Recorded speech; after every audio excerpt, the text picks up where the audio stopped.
Mesdames et messieurs les recteurs, mesdames et messieurs les inspecteurs, mesdames et messieurs les chefs d'établissement, mesdames et messieurs en vos grades et qualités, permettez-moi de démarrer cet échange en partageant ensemble l'émotion qui est la nôtre collectivement.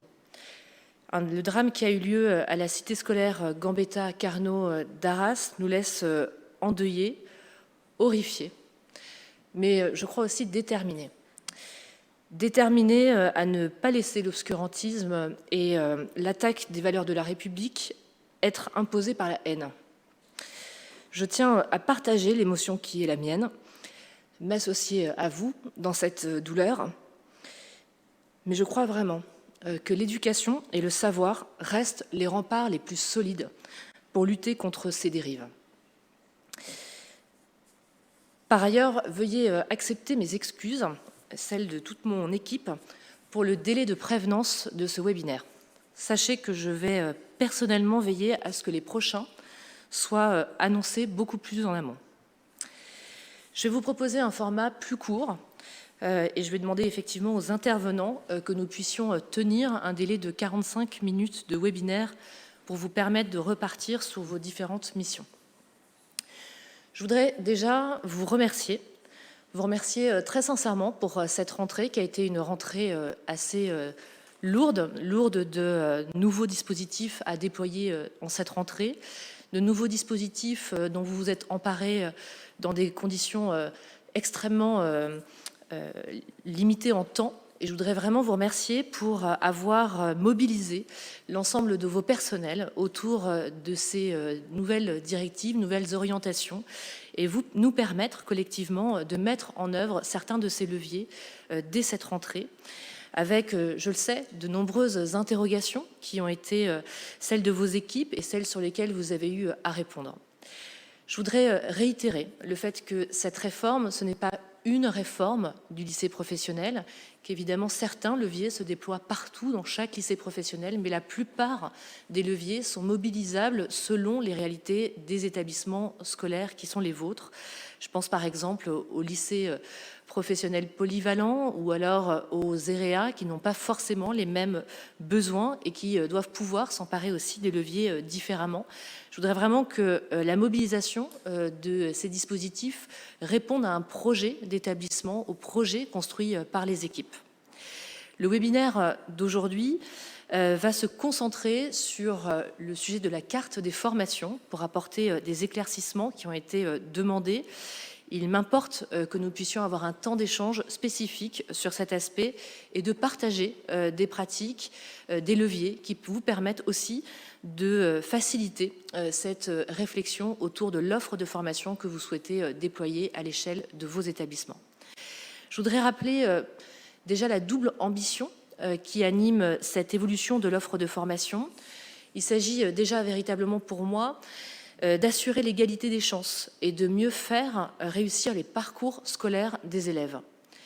Je voudrais aussi vraiment réaffirmer le fait que la deuxième ambition est celle de pouvoir construire un projet professionnel pour ces jeunes en étant attentifs à leurs aspirations et en leur permettant une orientation vers des filières porteuses. L'objectif collectif, et vous le savez, il est évidemment de lutter contre le décrochage scolaire, il est de permettre à ces élèves de poursuivre des études lorsqu'ils le souhaitent et de favoriser in fine, quoi qu'il en soit, leur insertion professionnelle et donc leur réussite personnelle et professionnelle. La carte des formations que nous allons évoquer s'inscrit dans une démarche pluriannuelle. Et je voudrais vraiment insister en la matière parce que ça va nous permettre aussi d'engager des transformations autrement et des accompagnements autrement. Je voudrais dire que nous devons soutenir le développement de filières d'avenir sur tous les territoires.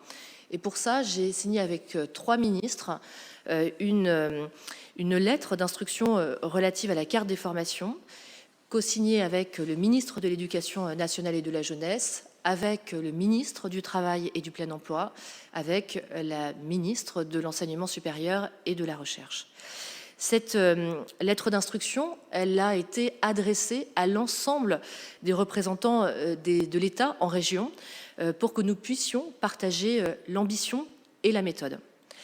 J'ai moi-même personnellement rencontré la plupart des présidents de région pour leur partager la réalité de la réforme des lycées professionnels telle qu'elle a été pensée et telle qu'elle peut être déployée selon les territoires et en réponse avec les projets des établissements. En quelques mots, cette méthodologie, elle tient en 4 points.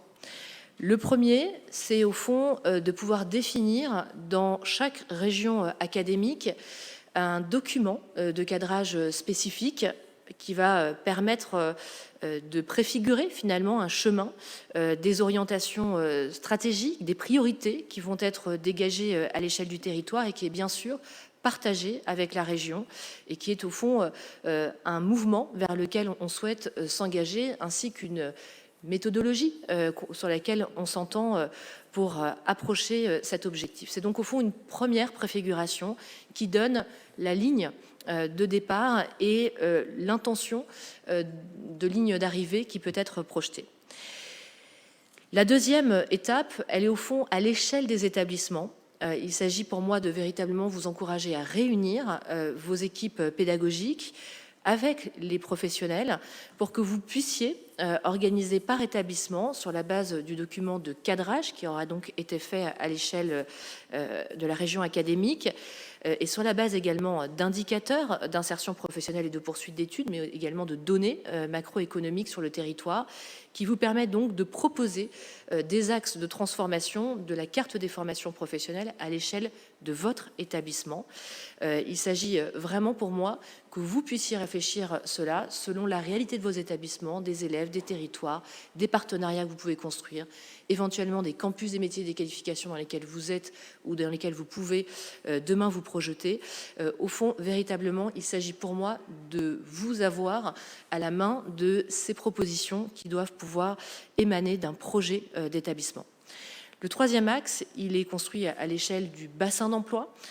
C'est au fond les services des rectorats qui réalisent une synthèse des axes de transformation qui ont été proposés par les lycées professionnels et les lycées polyvalents du territoire et qui viennent donc nous dessiner une trajectoire pluriannuelle et engager donc un dialogue à l'échelle du territoire sur cette évolution de l'offre de formation à l'échelle territoriale.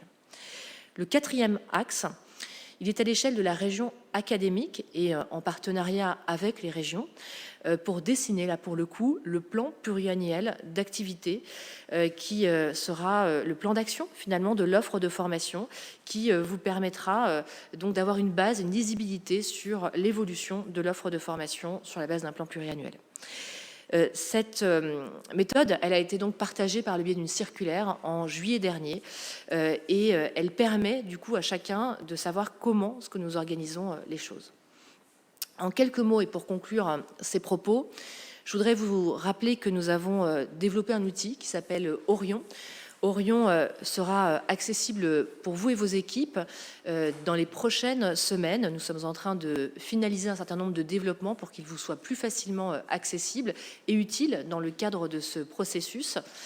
Nous allons également engager des groupes de travail avec les partenaires sociaux pour travailler sur l'accompagnement en ressources humaines qui doit pouvoir être également clair pour chacun et pour permettre aussi de ne pas reproduire des erreurs passées dans les plans d'accompagnement parce que je crois vraiment que nous devons nous inscrire dans ces transformations en confiance et en lisibilité aussi sur les moyens mis en place pour accompagner au niveau RH ces transformations. Je voudrais également revenir sur le fait qu'on est sur une programmation pluriannuelle qui vient donc se télescoper avec un deuxième temps. Là, on est dans une projection à la rentrée 2024. Au fond, la méthodologie qui est celle que je viens d'annoncer, elle est plutôt une méthodologie qui s'engage pour des premières transformations à la rentrée 2025 et de manière pluriannuelle. C'est-à-dire qu'il y a en ce moment deux concertations, presque si je puis dire, qui commencent à peu près sur un même cadencement, puisque une est en train d'être réalisée pour l'horizon 2024, et vous le savez, pour qu'il puisse y avoir des discussions avec les régions et donc une mise en œuvre à la rentrée 2024, mais une autre plus structuré, plus participatif, si je puis dire, qui s'engage dans les prochaines semaines et qui nous permettent de construire une approche pluriannuelle et qui permet donc de mieux préparer les ouvertures, les fermetures et la lisibilité de celles-ci pour les élèves, les familles et évidemment l'ensemble des équipes pédagogiques. On va vraiment investir sur un plan de formation ambitieux avec des moyens qui sont dédiés, qui sont notamment issus de l'appel à manifestation d'intérêt dans le cadre de France 2030. Il s'agit pour moi, au-delà des formations qui ont été réalisées pour former les nouveaux proviseurs et nouveaux proviseurs adjoints, des formations qui sont actuellement déployées sur l'approche pédagogique et notamment profane. Je souhaite vraiment qu'on fasse un vrai plan de formation pour accompagner l'évolution de l'offre de formation dans les lycées professionnels et d'accompagner donc chaque projet qui pourra être produit par les établissements et les territoires pour que nous soyons vraiment au rendez-vous de l'ambition et que ce soit une vraie réussite pour chacun d'entre nous. Je voudrais dire que j'ai démarré un certain nombre de conventionnements avec les régions, qui sont donc une impulsion politique qui vise à vous soutenir dans une ambition de l'offre de formation. Nous avons là en préparation de signature dans les semaines qui arrivent 2 d'entre elles. Mais 6 autres sont amenés à être signés dans les prochaines semaines également. On a donc 8 régions qui se sont déjà très fortement mobilisées derrière cette volonté de transformer la carte des formations. Et il s'agit pour moi d'être avec mon cabinet à votre disposition si vous souhaitez qu'on puisse également vous accompagner dans cette dynamique. Je voudrais rappeler que sur l'AMI CMA, France 2030, les DRAFPIC peuvent être sollicités, ainsi que les inspecteurs référents, pour que vous puissiez aussi vous saisir de ce levier pour accompagner vos projets. Et puis bien sûr, les campus des métiers et des qualifications me semblent être un acteur incontournable pour pouvoir accompagner les projets qui sont les vôtres, de pouvoir aussi vous accompagner sur d'autres campus des métiers et des qualifications si tel pouvait être votre projet. Nous en avons 100 sur le territoire national à aujourd'hui et nous pouvons bien sûr en développer bien d'autres. Je voudrais encore vous remercier pour votre mobilisation. Pour la rentrée prochaine, ce sont déjà près de 5% de taux de moyens de transformation qui ont été déjà pré-remplis dans l'outil Orion. Je voudrais vous remercier pour cette formidable mobilisation qui nous permet vraiment, je crois, de répondre aussi à une aspiration des jeunes, de permettre d'avoir des formations plus attractives et sur lesquelles nous communiquerons dans les prochaines semaines grâce à un budget communication qui a été sanctuarisé dans le budget de notre ministère et qui nous permettra de communiquer non seulement sur la voie professionnelle, mais également sur cette offre de formation qui est renouvelée. Voilà, nous allons avoir 3 témoignages. 3, au fond, témoignages d'initiatives qui ont été menées et qui peuvent aussi inspirer vos démarches. Je voudrais vraiment remercier les 5 participants qui ont accepté de témoigner sur les initiatives qu'ils ont prises à l'échelle de leur territoire pour faire de cette évolution de la carte des formations un vrai projet, mais aussi une vraie ambition pour que nous puissions concrétiser de manière réussie cette offre de formation avec l'ensemble des équipes pédagogiques et avec tout l'accompagnement qu'ils nécessitent. Merci à tous les 5 pour votre témoignage. Merci Madame la Ministre. Je vais demander à Madame Véronique Magnier, qui est proviseure du lycée Garros-Doche dans l'Académie de Toulouse, et Madame Lisa Pabou, responsable environnement chez Eiffage Construction Occitanie, d'intervenir donc en binôme sur un projet partenarial qu'elles ont mené, qui a mené à l'ouverture d'un bachelor post-BTS dans le cadre de l'AMI CMA France 2030. La question est donc un petit peu double. Madame Pabou, comment est-ce que vous avez su exprimer vos besoins auprès du lycée? Quels étaient précisément ces besoins? Et Madame la proviseure, comment est-ce que vous avez organisé la réponse à ces attentes en lien avec vos équipes?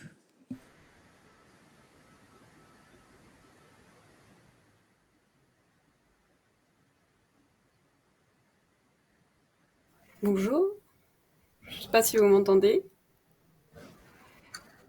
Ouais.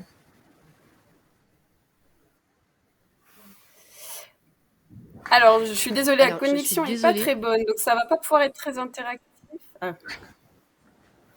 Alors, nous, on ne vous entend pas, mais est-ce que du coup, est-ce que les chefs d'établissement entendent l'intervention? Oui, Ah, je crois qu'on vous entend. oui, Oui, allez-y, je crois que c'est bon. oui, oui.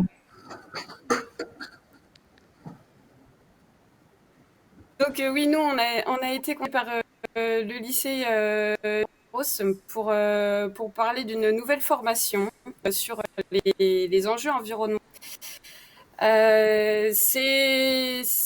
Comme toutes les entreprises de la construction, mais aussi de tous les autres milieux, Alors, on a des objectifs excusez-moi. importants. Ah, Et oui. est-ce que c'est pas un problème de casque? Je sais pas. Ah, c'est plutôt ici. Dites-nous, est-ce que du coup, tout le monde entend ou est-ce que il n'y a que nous qui n'entendons pas? C'est que ici. Ben, Vous nous confirmez là, pour les autres chefs d'établissement, vous entendez tous? Je vois des têtes oui, hochées. oui. Ok, donc nous, on va essayer d'écouter au travers d'un autre dispositif. Voilà. Allez-y et nous, on se débrouille. On vous écoute. Pardon. Ok, pas de souci. Du coup, oui, comme toutes les entreprises de la construction et des autres secteurs, on a des objectifs environnementaux importants. Ces objectifs, ils imposent une évolution de nos métiers. Actuellement, ce qui se passe, en fait, c'est des personnes en interne qui prennent ces postes, qui s'auto-forment. Voilà, on est un peu autodidacte et du coup, il serait bien plus efficace d'avoir des personnes qui sortent des formations avec les compétences qu'il nous faut. Dans le monde de la construction, des exemples de nouveaux métiers, ça va être organiser des circuits d'économie circulaire, des conducteurs de travaux sur des chantiers labellisés, donc ce qu'on appelle des chantiers verts. Voilà, il y a plein de nouveaux métiers à créer. Et du coup, on a besoin de nouvelles formations. Et ce qui s'est passé sur le projet du lycée du Garros, c'est qu'on a travaillé en fait en amont ensemble. On a travaillé les modules, les thématiques, et je pense qu'avec notre retour d'entreprise, on a pu réorienter quelques thématiques qui n'étaient pas forcément auxquelles les professeurs qui s'occupaient de la formation n'avaient pas forcément pensé. Donc voilà, faire intervenir les entreprises dès le début, ça me paraît essentiel pour proposer des formations adaptées aux jeunes qu'on espère embaucher, nous, par la suite.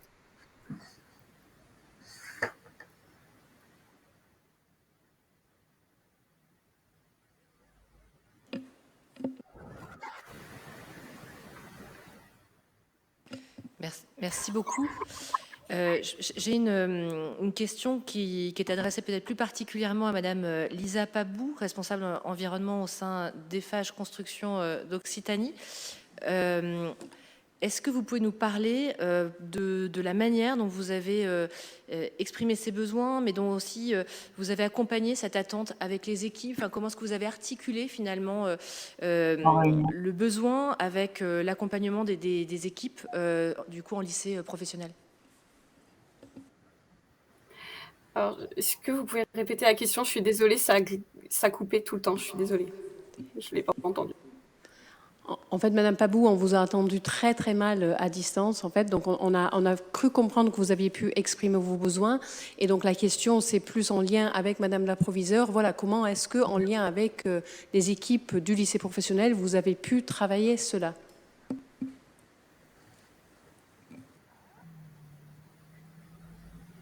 Madame la proviseure, est-ce que vous, on vous entend?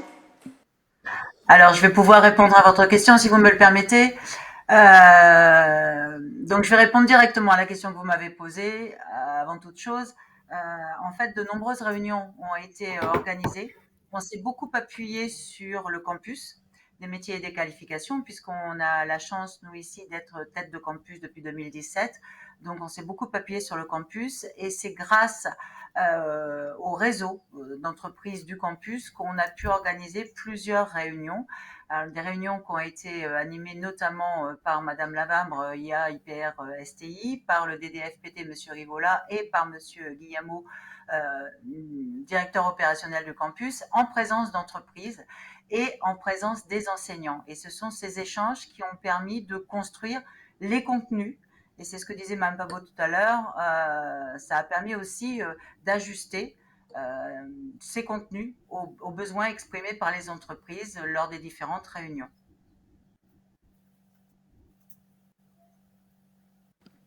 Merci beaucoup. C'est à mon sens très intéressant. Effectivement, la dynamique de campus des métiers et des qualifications peut largement aider à cela. Et je pense qu'en ça, c'est peut-être intéressant de le rappeler, qu'il peut y avoir donc un travail partenarial qui se crée entre le lycée, le campus des métiers et des qualifications, s'il existe, les entreprises, la région aussi, qui permet aussi de porter des projets. Oui. Je voudrais vraiment saluer le travail qui a été le vôtre, car on sait à quel point le verdissement des formations est stratégique et vont être absolument nécessaires en termes de compétences pour les jeunes dans leur entrée sur le marché du travail et puis pour évidemment participer aux transitions énergétiques du pays. Je pense véritablement que ça leur donne des points d'employabilité aussi et puis ça leur ouvre aussi de nouvelles perspectives possibles de poursuite d'études et en cela vraiment je tiens à saluer la démarche qui est la vôtre. Je voudrais saluer aussi le fait que, au fond, c'est une offre de formation qui permet aussi aux jeunes de rentrer dans une dynamique qui, au fond, passe du CAP ou l'entrée en bac pro de la seconde vers le bac plus 3. Et ça aussi, cette logique de filière, elle me paraît importante pour aider les jeunes à se projeter, de donner aussi de l'attractivité à la voie professionnelle par la capacité aussi qu'on a à penser des parcours, des cursus de formation qui soient lisibles pour les familles et pour les jeunes, et puis aussi des parcours de formation qui soient, je veux dire, porteurs de sens. On a, je crois, collectivement envie dans nos missions respectives d'avoir du sens dans les missions qui sont les nôtres, et évidemment, les jeunes le souhaitent également. Et dans les aspects qui donnent du sens dans nos parcours de formation comme dans nos parcours professionnels, la question des transitions énergétiques et de la participation aux grandes transitions écologiques est évidemment, à mon avis, un moteur phare chez nos jeunes. Je voudrais vous inviter et inviter toutes les régions académiques à s'emparer de l'AMI CMA France 2030 pour proposer des évolutions aussi de la carte des formations dans les filières d'avenir. Là aussi, véritablement, on a des opportunités de création, de formation, d'engagement, du coup aussi, de parcours de formation qui peuvent donner lieu à de la poursuite d'études. Et je crois que c'est aussi des manières dont le lycée professionnel pourra se différencier encore plus positivement.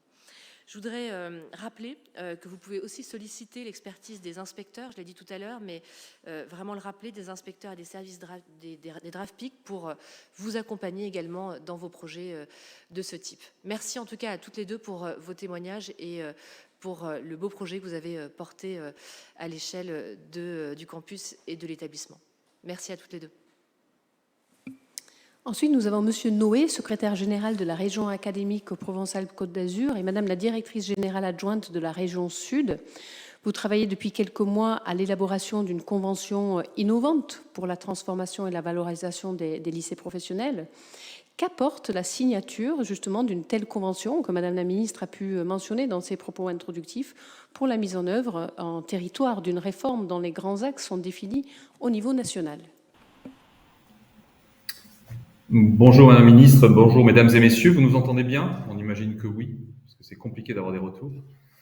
Donc on va faire comme si effectivement on est en cours de finalisation d'une convention avec la collectivité régionale et donc nous sommes à deux voix là pour porter cette convention qui sera une convention d'ailleurs tripartite puisque à la fois le recteur de région et les recteurs d'académie et à l'enseignement supérieur d'une part, la collectivité régionale mais aussi le préfet de région seront signataires d'une convention qui nous a permis en fait de valoriser à l'intérieur d'un cadre dont vous avez rappelé qu'il était national et bien défini par le président de la République et le gouvernement, mais pour essayer dans cette convention de voir non seulement l'affichage, on va dire, explicite des objectifs communs non seulement évidemment de l'État, mais aussi de la collectivité dans cette compétence partagée, et aussi de rassembler en quelque sorte tous les dispositifs existants et en construction qui vont concourir à la mise en œuvre de ces objectifs. Et cela nous a permis, la réforme étant effectivement extrêmement large, on va dire, et systémique, de mettre en communication à l'intérieur des services de nos deux institutions et également entre nos institutions, eh bien, des acteurs qui avaient souvent l'habitude de travailler ensemble, mais peut-être de manière un peu en silo, que ce soit sur le domaine de la carte des formations initiales scolaires, de l'apprentissage, de l'information à l'orientation pour d'autres secteurs. Et donc cette convention nous permet de mettre vraiment en mots et on va dire explicitement la manière dont ça va se traduire dans nos territoires. Donc ça, c'est extrêmement important. Et puis, la signature du préfet de région, parce que les autres services de l'État, conformément aux instructions du président de la République, non seulement les préfets et sous-préfets qui vont participer à la mobilisation du monde économique, mais également les services de l'État en lien avec l'économie, les DRETS, DETS, les opérateurs type Pôle emploi, sont partie prenante de cette convention pour qu'on essaie effectivement de montrer comment ensemble on va être sur ce chemin avec des objectifs explicites. Et il y a une dimension peut-être sur le lien avec l'économie sur lequel on voulait revenir rapidement, et Madame Julie Morgan y reviendra, puisque vous nous trouvez là au plein milieu d'une journée qui est sans doute symbolique de ce que nous construisons, puisque nous sommes en direct de l'hôtel de région, dans une journée régionale pour les deux académies de la région académique et le monde économique qui est présent pour un moment d'échange. Merci Laurent. Bravo. Effectivement, aujourd'hui, donc à l'hôtel de région à Marseille, nous accueillons 130 personnes qui viennent à la fois, bien sûr, voilà, du monde de l'économie, des filières, les représentants des CMQ, aux côtés du monde de l'éducation, aux côtés du monde des collectivités et puis des services déconcentrés de l'État. Et cet événement, je dirais que symbolise vraiment tout ce qu'on a essayé d'enclencher et de mobiliser autour de cette convention. Parce que c'est vrai que, vous l'avez bien dit, Madame la Ministre, il y a un cadre légal qui est très clair, mais c'est vrai que cette convention, en tout cas c'est notre constat partagé, nous permet d'innover, de mobiliser en transversalité là où voilà, on n'avait pas forcément tous l'habitude de travailler ensemble et donc de déboucher sur des propositions plutôt innovantes et qui, on l'espère, vont pouvoir aussi s'inscrire dans la durée. Parce que c'est vrai qu'on a ce très court délai en fait là qui s'ouvre pour pouvoir définir cette programmation pluriannuelle. Mais au-delà de ça, il nous semble que l'enjeu de la réforme du lycée professionnel est tel que on essaye tous d'ancrer véritablement nos travaux d'aujourd'hui dans un temps long. Et l'objectif de l'événement d'aujourd'hui, qui s'ajoute aux réunions qui se font dans le cadre des RTE, dans les bassins d'emploi, donc là on est vraiment au niveau régional. L'objectif, c'est de définir avec les entreprises une méthode de travail qui soit peut-être moins formelle que la comitologie habituelle, mais qui nous permette réellement de pouvoir travailler avec eux sur des projets qui seront portés par des lycées et qui permettent le mieux de répondre à la fois aux besoins des filières, des métiers en tension, des besoins de réindustrialisation et aux aspirations des jeunes. Et donc la convention, voilà, s'organise autour de 5 axes qui constituent véritablement un parcours pour l'élève. Voilà, on a vraiment, je pense, réussi à enrichir particulièrement grâce à ce travail autour de la convention, finalement les objectifs qui étaient fixés par le législateur. Et notamment d'ailleurs, une toute petite incise, on a toute une partie qui consiste à décrire la manière dont on essaie de lever les freins. C'est-à-dire qu'il y a évidemment des objectifs qui sont liés à la carte des formations, liés à l'attractivité des métiers avec l'orientation, mais également comment lever les freins pour les élèves sur l'application de cette réforme, et en particulier sur toutes les compétences qui sont partagées, et dont certaines fortement de la région, sur les internats, sur la mobilité, qui est aussi un élément important. Essayer de montrer qu'on essaie de prendre toute cette affaire par tous les bouts, en quelque sorte, avec pour nous d'ailleurs une opportunité non seulement d'embarquer en région académique tous les services des académies, puisqu'on a aussi mentionné les aspects RH et l'accompagnement de l'ensemble des acteurs via France 2030, comme vous l'avez précisé, Madame la Ministre, mais aussi via l'accompagnement par nos services RH, nos corps d'inspection, mais également essayer d'avoir un document qui nous permet aussi d'être en dialogue avec nos organisations syndicales dans le dialogue social pour dire que ce sont des engagements communs que nous prenons et nous pouvons en parler dans des instances plus ou moins formelles, y compris en formulant la dimension pluriannuelle qui n'était pas tout le temps, et on va le dire, dans nos processus, le quotidien de nos relations sociales. Donc ça permet aussi d'être un outil, je le dis pour les chefs d'établissement et les collègues des académiques et des régions académiques qui sont là, c'est aussi un outil pour le dialogue social pour nous, dès lors qu'elle sera signée, pour avoir des éléments qui sont à partager avec les partenaires sociaux. Un grand merci à vous, à toutes les équipes pour ce travail remarquable dans le cadre de cette rédaction de convention qui se veut, je le sais, à la fois ambitieuse, dynamique, mais aussi très en soutien finalement du projet et de toutes les équipes pédagogiques. Bravo aussi pour cette belle journée partenariale. Je crois qu'elle est toujours un signal fort. Et puis au fond, ça permet aussi de construire des liens au-delà parfois du besoin d'échanger sur tel ou tel sujet. Je voudrais aussi saluer au fond le fait que ces travaux ils alimentent au fond des échanges bien au-delà, quelque part, des frontières de votre belle région académique. Je sais qu'effectivement, il a porté aussi quelques vecteurs de réflexion au-delà, donc merci. Je voudrais également rebondir sur vos propos quant au dialogue social territorial. Ça fait partie des points qu'on échangera avec les recteurs, mais dans les échanges que j'ai eus avec les partenaires sociaux il y a maintenant 15 jours, la demande qui a été exprimée par les partenaires sociaux a été extrêmement claire et j'ai envie de dire assez compréhensible, qui est de dire on a besoin aussi, nous, d'avoir un dialogue social territorial pour bien appréhender à l'échelle de la voie professionnelle quelles sont les intentions, quels sont les projets, quelles sont les démarches qui sont déployées sur les territoires. Et je pense qu'il est effectivement important qu'il puisse y avoir une animation de ce dialogue social territorial focalisé quelque part sur la voie professionnelle et notamment dans le contexte de la carte des formations qui pourrait évoluer dans vos territoires. Je voudrais au fond dire que si les régions s'engagent avec nous derrière cette évolution de l'offre de formation, c'est, je crois, parce que nous cherchons tous collectivement à faire de cette voie professionnelle une voie de choix et une voie qui permette à ces élèves de mieux réussir,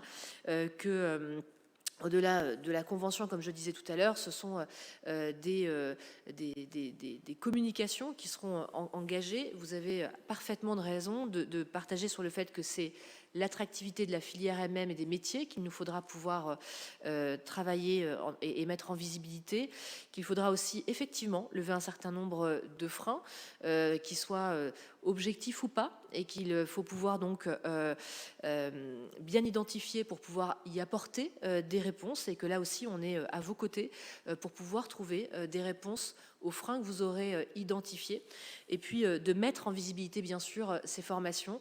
Nous nous y employons déjà, notamment au travers des WorkSkills ou de divers témoignages que j'essaie de faire mettre en lumière de jeunes qui sont dans diverses formations et à mon sens des vraies belles formations qui méritent une visibilité et une attaque sur parfois certains stéréotypes. Mais n'hésitez pas à nous dire si vous souhaitez qu'on puisse aussi travailler sur de la mise en visibilité de certaines formations plus que d'autres pour vous aider aussi dans le projet de carte des formations qui est le vôtre. Merci en tout cas à votre témoignage à tous les deux. Merci. Nous avons à nos côtés Monsieur Lagagné, qui est recteur de la région académique Grand Est.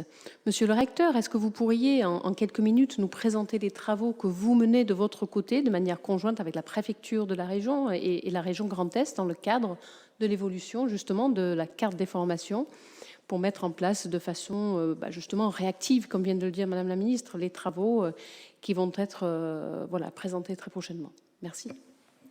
Merci. Alors, il y a un PowerPoint qui doit être présenté pour présenter précisément la démarche très opérationnelle de la mise en place de notre travail partenarial avec la région Grand Est. Oui, bien évidemment, ce document peut être partagé. Voilà, c'est projeté.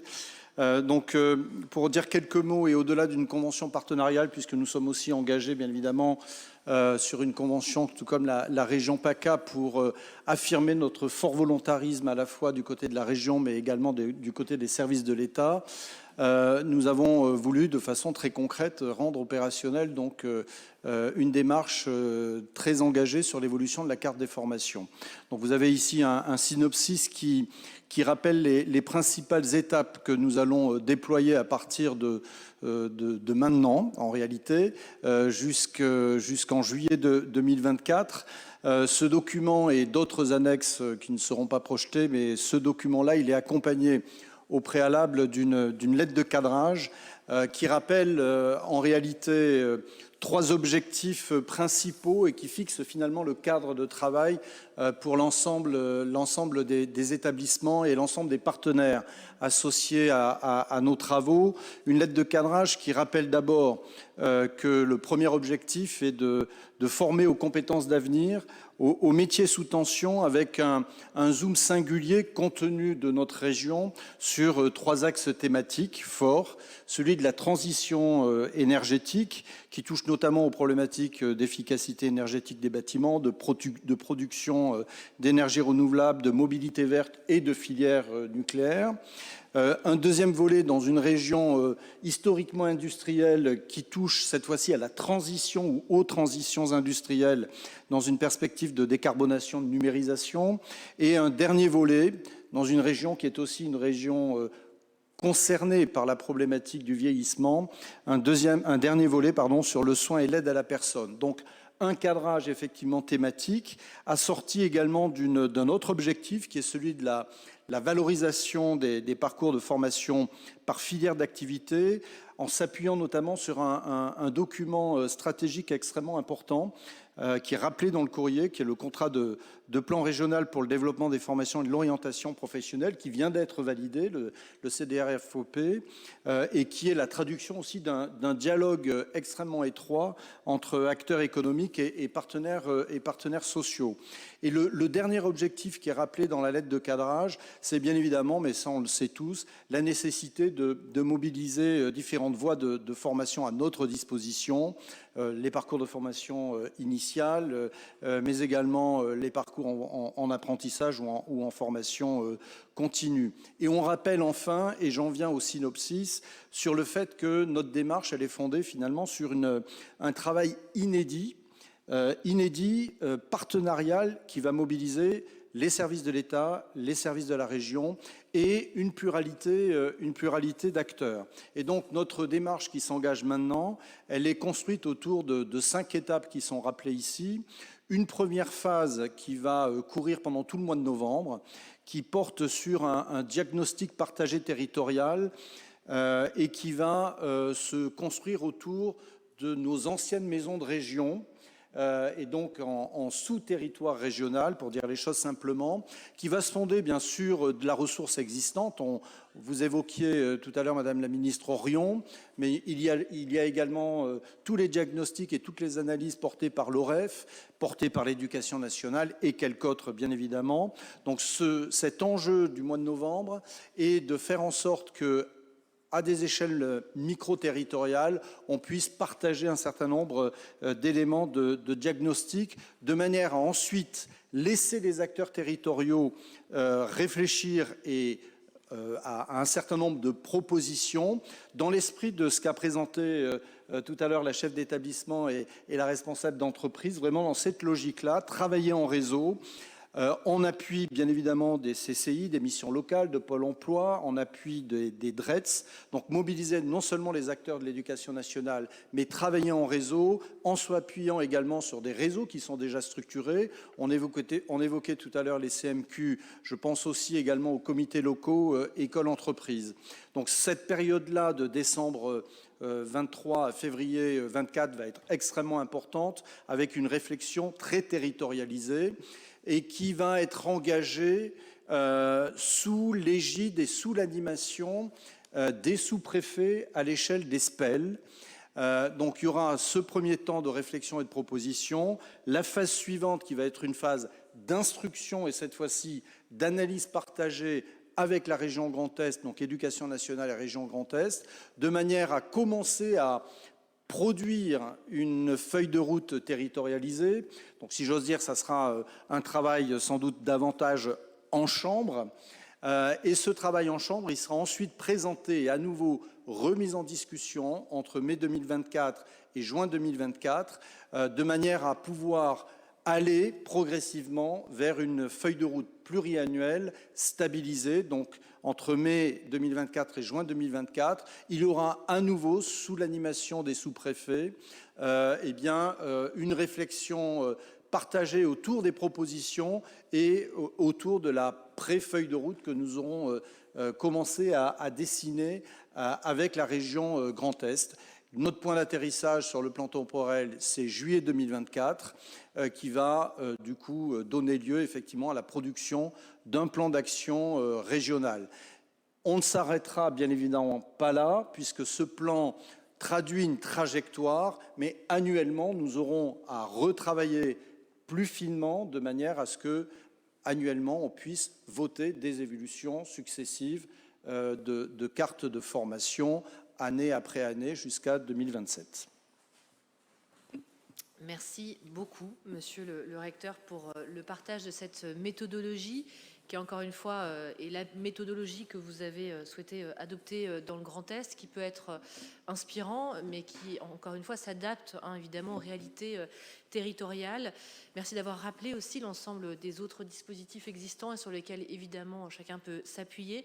Il s'agit vraiment de pouvoir s'emparer de tous les dispositifs, outils que vous avez autour de vous et de créer cette dynamique territoriale.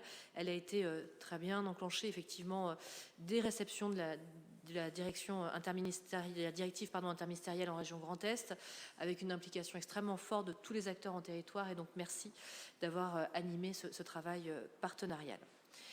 En quelques dernières minutes, on va essayer de faire court pour que nous respections le timing. J'y tiens. Je sais vraiment que cette période est très chargée pour vous. Et donc, je tiens à ce que nous maintenions le rythme et le timing. Aujourd'hui, à Bourges, dans l'académie de Tours, est organisée une journée de séminaire sur la réforme des lycées professionnels, nommée la fabrique de l'excellence, qui réunit notamment les proviseurs et les inspecteurs pour travailler les mesures de la réforme. La question qui est posée, lors de ces échanges entre participants, comment concrètement je vais pouvoir ouvrir une formation +1 dans mon établissement? Ah oui, alors effectivement, je ne l'ai pas abordé parce que c'est un peu en décalage avec l'offre de formation, de la carte des formations, mais évidemment, ça concourt à l'offre de formation globale que nous construisons. J'étais hier d'ailleurs en séminaire avec un ensemble de partenaires, des fédérations, des entreprises bien sûr, des grands groupes, des OPCO, des opérateurs de compétences, des organisations patronales.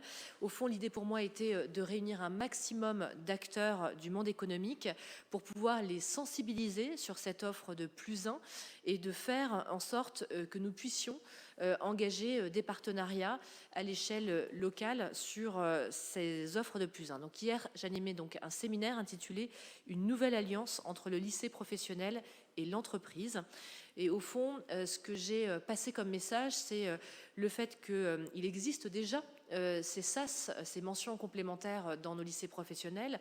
Elles sont aujourd'hui déjà développées, mais on peut véritablement construire et renforcer cette offre sur l'ensemble des territoires et sur l'ensemble des filières pour permettre à un maximum d'élèves d'avoir cette période de maturation aussi pour des élèves qui sont de plus en plus jeunes et qui ont parfois besoin de ce temps supplémentaire pour mûrir aussi leur projet professionnel, pour mieux connaître l'entreprise et ses codes et donc gagner en employabilité. J'ai rappelé que donc ils pourraient s'appuyer, ces acteurs économiques, sur le bureau des entreprises, sur des besoins repérés pour les entreprises du territoire et donc de données finalement économiques qui permettent de travailler avec vous sur des projets de création de ces mentions complémentaires qui s'appelleront demain certificats de spécialisation. Vous voyez qu'on ne réinvente pas tout. Et vraiment, l'idée, c'est de nouer des partenariats qui vous permettent d'accélérer cette offre de +1, encore une fois, en alternance, des formations courtes et donc des formations professionnalisantes. Je les ai encouragés en troisième point à solliciter l'inspecteur référent de votre lycée, les services de RAFPIC et de réunir le DFPT ainsi que le responsable du bureau des entreprises, professeurs, représentants d'entreprises pour qu'ensemble vous définissiez ces besoins. Je rappelle que comme on est dans le cadre de l'apprentissage, la réponse, elle ne nécessite pas toujours la mise en œuvre du processus d'évolution de la carte des formations avec la région et donc elle permet en fait finalement souvent d'être accélérée en termes d'agenda pour pouvoir la créer. Voilà, ce type de formation et donc elle peut très bien être détachée du calendrier scolaire classique. Rien ne vous interdit d'ouvrir une mention complémentaire en apprentissage dans votre établissement déjà en janvier 2024 pour une durée d'1 an par exemple. Donc vraiment soyez créatif, j'ai envie de dire, sur le sujet, évidemment très cohérent avec les enjeux économiques. L'idée, c'est de donner de la compétence et de la professionnalisation, mais également probablement souvent aussi de renforcer le jeune dans sa confiance en lui et sa capacité à être suffisamment mûr pour entrer sur le marché du travail si tel est son projet. Voilà, en tout cas, merci pour votre belle journée qui, je crois, reflète une dynamique autour de la voie professionnelle qui, cette année, est encore renforcée par rapport à l'année prochaine. On pourra y revenir lors de prochains webinaires. Alors, d'autres questions sont posées. Peut-on ouvrir des +1 après un CAP? Oui, effectivement, il existe des mentions complémentaires post-CAP. C'est aussi possible d'ouvrir un CAP en 1 an post-CAP pour renforcer ses compétences. C'est aussi une possibilité que vous pouvez faire. Je vous conseille d'étudier avec les DRAFPIC la faisabilité en apprentissage, notamment, là aussi pour renforcer l'employabilité des CAP. Une autre question sur la taxe d'apprentissage. Alors, quelle est la question? Le conseiller... on peut... Alors, je n'ai pas bien compris quelle est la question sur la taxe d'apprentissage. Plus largement beaucoup de questions sur la taxe d'apprentissage. Ah, pourquoi ça n'arrive pas au LP? Ah oui, c'est une très bonne question. Donc, on a mis en place un outil pour collecter la taxe d'apprentissage, pour aussi mieux suivre et tracer finalement le fléchage de cette taxe d'apprentissage sur les organismes de formation. C'est donc une collecte qui est réalisée et avec un opérateur, donc via l'URSSAF, avec un opérateur qui est la Caisse des dépôts, qui donc organise cette collecte de fonds et flèche les fonds vers les organismes de formation. Je ne vous cache pas que le système d'information a connu quelques bugs et qu'il a été pour nous ces dernières semaines prioritaire de pouvoir mettre en place un système d'information bien plus opérant. Ce qu'on voit là, c'est que très clairement, on a un fléchage par les entreprises de la taxe d'apprentissage qui est monté en flèche.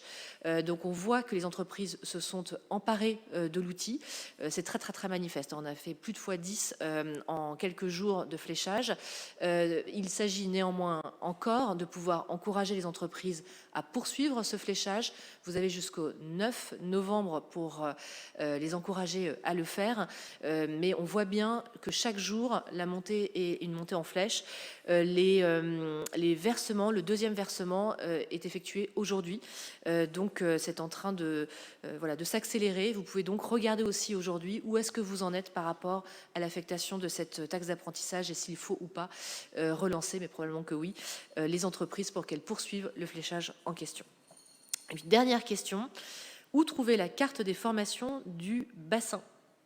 Effectivement, il y a une vision précise de l'offre de formation de chaque bassin d'emploi qui peut aussi vous aider dans les réflexions qui sont les vôtres. Les DRAFPIC pourront travailler avec les DRAIO, les CARIF, OREF et aussi les services de l'ONICEP. Je rappelle vraiment leur participation pleine et entière dans notre conception de tous ces outils, mais également les régions pour construire tous ces outils. Soyez vraiment en mobilisation de tous les dispositifs qui sont existants pour pouvoir bien adapter la réponse que vous souhaitez proposer à l'échelle de votre établissement en cohérence quelque part avec les outils déjà existants et l'offre de formation déjà existante sur les territoires. C'est une remarque tout à fait pertinente. Merci de cette remarque qui nous permet de le préciser. Merci à tous. Encore désolé pour les délais de prévenance qui ont été plus que courts et qui ne se reproduiront plus. Merci vraiment encore pour cette rentrée et l'engagement qui est le vôtre dans l'accompagnement de ces transformations en lycée professionnel. Merci à tous, à très bientôt, surtout très belles vacances. Je pense que nous en avons tous besoin, vous en avez tous besoin. Remercier aussi de ma part vos équipes. Je suis consciente de l'immense charge que vous partagez tous et je vous dis à bientôt et nous vous envoyons la date du prochain webinaire après cette période d'interruption nécessaire. Encore merci à tous pour votre participation. Bonne fin de journée.